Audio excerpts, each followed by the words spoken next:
My mother, ये poem हम लोग आज पढ़ेंगे बच्चों। सबसे पहले वार्मर कर लेते हैं। Whenever in trouble or pain the word माँ comes naturally to us, can you explain why it is so. कह रहा है कि जब भी हम लोग क्या होते हैं, ट्रबल या दुख में या कोई दर्द में होते हैं, तो हमारे माउथ से, हमारे मुंह से, हमारी आवाज़ से डायरेक्टली एक शब्द निकलता है जो है माँ, वो नेचुरली निकलता है। तुम बता सकते हो कि ऐसा क्यों होता है? तो आपसे ये पूछा जा रहा है कि ऐसा क्यों होता है, आप सोच के बताइए। चलिए हम लोग इस पोएम को स्टार्ट करते हैं। तो नाउ देखिए, कहता who set and watched my infant head when sleeping on my cradle bed. कह रहा है कि हु सेट, कौन बैठा और देखा, वाच्ड किया मतलब देखा, माई इन्फेंट हेड, मेरी बचपन का वह हेड, मेरे हेड को, मेरे सर को कौन ताकती रहती थी। When sleeping on my cradle bed, जब मैं अपने क्रेडल बेड, झूले के बेड पे सोया हुआ रहता था, तो कौन मुझे देखती रहती थी। जब मैं सोया हुआ रहता था तो मेरे माथे को कौन देखती रहती थी, मेरे बचपन के उस माथे को, मेरे सर को कौन ताकती रहती थी, कौन झांकती रहती थी। यहीं से स्टार्ट होता है। फिर अगला लाइन है, and tears of sweet affection said my mother. कहता है और आंसू, प्यार का आंसू जो होता है वह सेड होता था। वो सेड मतलब वो झरता था, आंसू गिरता था माँ की आंखों से, प्यार की आंसू। वो कौन गिराता था प्यार की आंसू, कौन बहाता था प्यार की आंसू? तो मेरी माँ बहाती थी। कौन सेड करता था, कौन बहाती थी? क्या? तो sweet affection, tear of sweet affection, प्यार भरा आंसू, तो मेरी माँ। When pain and sickness made me cry, जब दर्द और जो बीमारी, सिकनेस, जब भी बीमार होता था वो मुझे क्राई करता था। Who gazed upon my heavy आई, तो मेरी बोझिल आंख, हैवी आई मतलब बोझिल आंख को कौन टकटकी लगाकर, गेज मतलब टकटकी लगाकर देखती थी, अपॉन मतलब ऊपर, मेरी आंखों के ऊपर कौन टकटकी लगाकर देखती थी।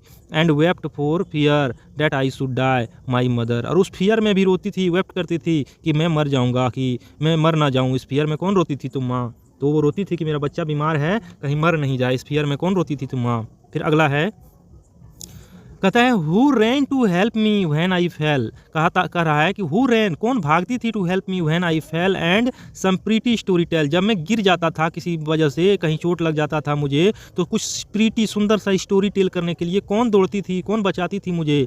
Who ran to help when I fell, कौन दौड़ती थी जब मैं गिर जाता था, और कौन जो है प्रीटी स्टोरी टेल करने के लिए आती थी। और kiss the place to make it well, और उस जगह को किस करती थी ताकि यह अच्छा हो सके, वेल हो सके। मेरी माँ ऐसी करती थी।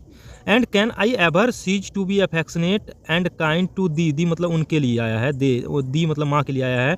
तो कह रहा है कि can I ever cease to be affectionate and kind to thee. क्या बोल रहा है? कैन आई एवर सीज, क्या मैं कभी भुला सकता हूँ, सीज कर सकता हूँ, भुला सकता हूँ, टू बी अफेक्शनेट, उनके लिए एंड काइंड, उनके लिए प्यार करना और उन्हें, उन पर दया करना, टू दी, उन पर, किनके लिए? दी किसके लिए आया है? माँ के लिए। माँ के ऊपर कभी हम अपनी प्यार को, अपने लगाव को, अपने दया को कभी भूल सकते हैं? नहीं, मैं नहीं भूल सकता हूँ। अगला लाइन है, आई कैन, पूछ रहा है क्या मैं भूल सकता हूँ उस प्यार को? क्या माँ के प्रति मैं अफेक्शनेट और काइंड, ऐसा है क्या? नहीं हो सकता हूँ, मैं हमेशा माँ के प्रति काइंड और अफेक्शनेट रहूँगा, ये बोल रहा है। अगला, and who was so kind to me my mother, और कौन मेरे ऊपर काफ़ी दयालु रहती थी? तो मेरी माँ।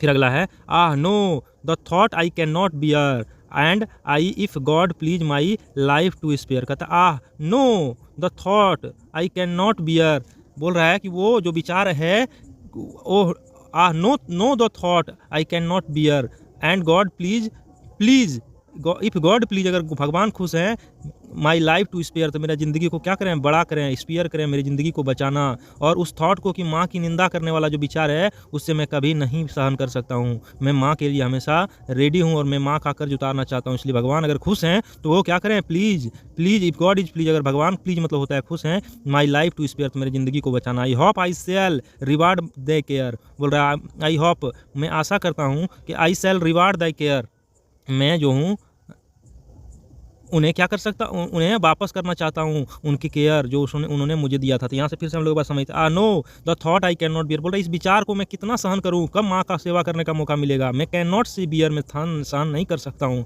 इफ़ गॉड प्लीज़, अगर भगवान खुश हैं, माई लाइफ टू स्पेयर, तो मेरी ज़िंदगी को बचाना। आई होप, मैं आशा करता हूँ, आई शैल रिवार्ड द केयर, मैं आशा ये रखता हूँ कि मैं उन्हें उस रिवार्ड को, वो उससे रिवार्ड करूँगा, वापस करूँगा, दाई केयर, जो केयर को उन्होंने मुझे दिया था उसे फिर से वापस करूँगा। मेरी माँ। फिर है माई मदर, फिर वहन thou art feeble, when thou art feeble old and angry and grey बोल रहा है, when thou art feeble old and grey my healthy arm shall be thy stay बोल रहा है, वहन दो आर्ट फीबल, जब वह क्या हो जाएगी, फीबल हो जाएगी, कमज़ोर हो जाएगी, आर्ट फीबल में यहाँ हो जाएगा कमज़ोर हो जाएगी, बूढ़ा हो जाएगी और ग्रे हो जाएगा, उनकी बाल पक जाएगी। माई हेल्दी आर्म, मेरा स्वस्थ जो आर्म है, बाँ है, सेल वी दे स्टे बोल रहा है, मेरा दे स्टे, तो मेरी हेल्दी जो आर्म है, सेल भी दे स्टे, उसे सहारा बनेगी। दे माँ के लिए आया, दे स्टे, उसे उसके लिए सहारा बनेगी। कौन? मेरा हेल्दी आर्म, मेरा स्वस्थ बाहें। अगला है and I will soothe thy pain away my mother, और मैं क्या करूँगा, सूद द पेन अवे, दूर कर दूंगा उस दर्द को मेरी मदर को अगर कोई कष्ट होगा तो आई विल सूद दाई पेन में, दाई पेन मतलब उनकी दर्द को अवे कर दूंगा, भगा दूंगा मेरी माँ का। तो किसने लिखा है? एन टेलर के द्वारा लिखा गया है यह पोयम। तो बच्चों यह पोयम आपको कैसा लगा कमेंट में ज़रूर बताइएगा। ठीक है, धन्यवाद, और मेरे चैनल को सब्सक्राइब भी कर लीजिएगा।